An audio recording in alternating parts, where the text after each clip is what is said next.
Hello, and welcome back to our Advanced Squad Leader tutorial series. At this point in time, we are covering the Imperial Japanese Army, and in particular, PTO terrain rules. In our previous PTO terrain installment, we carried jungle, both light and dense, as well as bamboo. In this volume, we are going to cover palm trees, kunai, and swamp. Let's start with palm trees, since they are the simplest of these three, and they will show an easy way to interpret PTO terrain. When PTO terrain is in effect, all orchard hexes become palm trees. Each palm tree hex is treated like a normal orchard hex, so the following rules apply. The orchard hex is inherent terrain. It is not just the green dot depiction, but the entire hex that affects line of sight. 2. An orchard is not a line of sight obstacle to the same level line of sight, but simply a +1 hindrance for each orchard hex crossed. 3. Orchards are in season April through October, and so they are line of sight obstacles to line of sight objects from higher elevations. They create blind hexes, etc. If the orchards are out of season, then the orchard hexes are only hindrances from all elevations. Orchards have no TEM, but they do nullify FFMO, and they stop interdiction. Movement costs are like open ground. An orchard may be kindled on 11, and fire spreads to it from an adjacent hex on a 9 or better. But these are palm trees, and there are several exceptions because they are palm trees as opposed to orchards. Palm trees are always in season, so the orchard in season rules always apply. The spread in kindling numbers are 11 and 11, so basically think of palm trees as always in season orchards that are harder to burn. That covers everything you need to know about palm trees. Now, let's go to kunai, or elephant grass. When PTO is in effect, all grain is changed to kunai. Kunai is treated like brush, so we will review the brush rules first and then apply the appropriate changes to the grain hexes during PTO terrain rules. First, brush is a line of sight hindrance.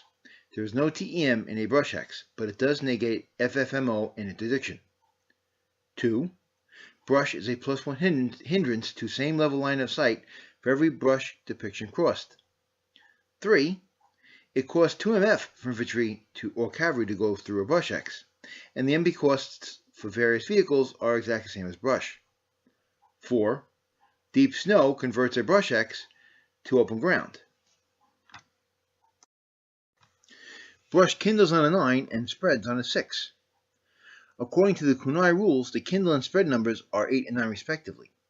Also, the special PTO rules for fortifications apply. So, all your grain hexes in PTO follow rules 1 through 4, albeit 4 would be very rare, and kindle and spread on a 9 and 8. And fortifications can be set up and hidden in the grain hexes. Finally, let's take a look at swamps. Whenever PTO is in effect, each marsh hex that is adjacent to one or more jungle hexes is a swamp. Each swamp hex is treated as a non-flooded marsh hex, with several exceptions. Non-flooded marshes have the following rules. Marsh is a hindrance to same level line of sight. 2. A marsh has no TEM, but it stops interdiction and nullifies as a FFMO. 3. Any HE attack is halved. 4. Only inherent firepower, light anti-tank weapons, light machine guns, DCs, or flamethrowers, or inherent support weapons may be fired as an area fire from a marsh. 5. Infantry and cavalry can only enter a marsh hex using their entire movement allotment. 6. A marsh hex may not be entered during the advance phase, and it cannot be entered using low crawl. Entry into a marsh hex from a lower elevation is a minimal move. Amphibians have to pay double water points to enter or go through a marsh hex. Finally, any ground level or -1 level hex adjacent to a marsh hex is a bog hex for any vehicle entering it not along a road hex. No fortifications may be placed in a marsh hex. Now let's see what happens in the Pacific. Swamp is never affected by water depth. 2. Swamp is always a 2-level obstacle to line of sight with a +1 TEM. 3. Swamp has a -1 TEM versus air bursts and off-board artillery. 4. A DC or ordnance HE attack versus an unarmored target in a swamp hex is halved on the IFT. This does not apply to mortars or AP HE equivalency or vehicular target type attacks. Swamps may be entered by amphibious vehicles just like marshes, and boats enter it as a water obstacle. If a boat is sunk, its passengers become infantry, but they are not fording infantry. Sighting task check is +3. Parachutes landing in a swamp hex have to suffer morale check. Gliders landing in swamp suffer a +4 crash DRM. So now let's put these two together to tell you what happens to every marsh hex that's next to a jungle hex when PTO is in effect. It becomes a 2-level line of sight obstruction with a +1 TEM. 2. There's a -1 TEM for airburst and bombardment. 3.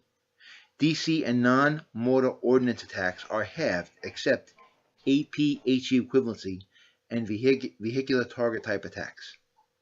4. Only the inherent firepower, light anti-tank weapon, LMG, DC, or flamethrower may be fired from a swamp hex as area fire. Infantry and cavalry enter a swamp hex using their entire movement, and they cannot enter the swamp hex during the advance phase. It cannot be entered using low crawl, and to enter it from a lower elevation is a minimum move. Amphibians have to pay double points to enter or go through a swamp hex. Any hex adjacent to a swamp hex that is entered by a non-road movement is a bog hex.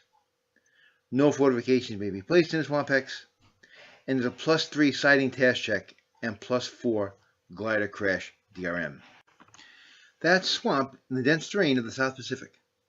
We have covered all the natural terrain in the PTO, and in our next installments we will be covering the most famous man-made objects in the Pacific, the hut, and then eventually, rice paddy. If you found this video useful and enjoyable, like us on YouTube and subscribe to our channel.